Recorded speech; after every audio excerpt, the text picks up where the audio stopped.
The, the portrait? Oh no, what?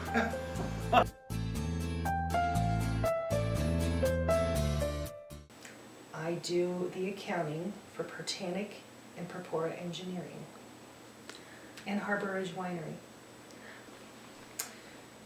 Well, day in the life growing up in a small town. We lived on a hobby farm.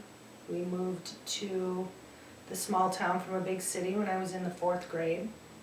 Was very different from living in a city.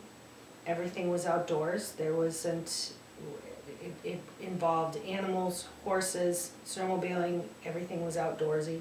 Whatever kids were in the neighborhood, those were the ones you played with. Your friends were too far away usually to hang out with, so it didn't matter if they were 17 years old and 6 years old. If everyone got together, we'd play a baseball game or a football game or something, because those were the only kids that were around.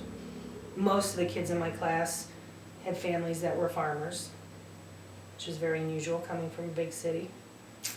Chores were essential, especially on a Saturday.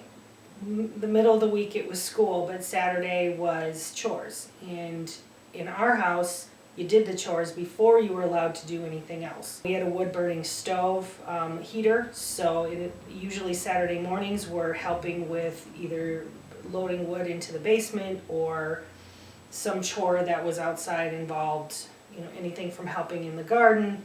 I had a couple horses, so it was work with horses. Those things got done first, then you got to have fun. Then you got to go hang out with your friends. There were no distractions with technology and this and that. It was, you learned a work ethic growing up in a small town. You learned to work hard, not complain. Everyone around you was working hard. And you try to instill that value into your kids. My father did not allow us to complain about doing any chores. In fact, he said to me one time, the amount of time you spend complaining about it, you could have had it done already, so there's no point in complaining. Just do it and it'll be done.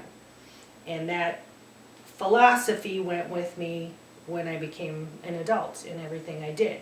Don't complain about it, just do it, and if you do it, then it'll get done, and then you can do the thing you want to do.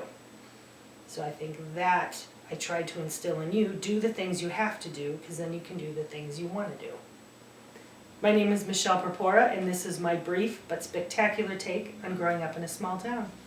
Your kids will be searching through, isn't this Grandma?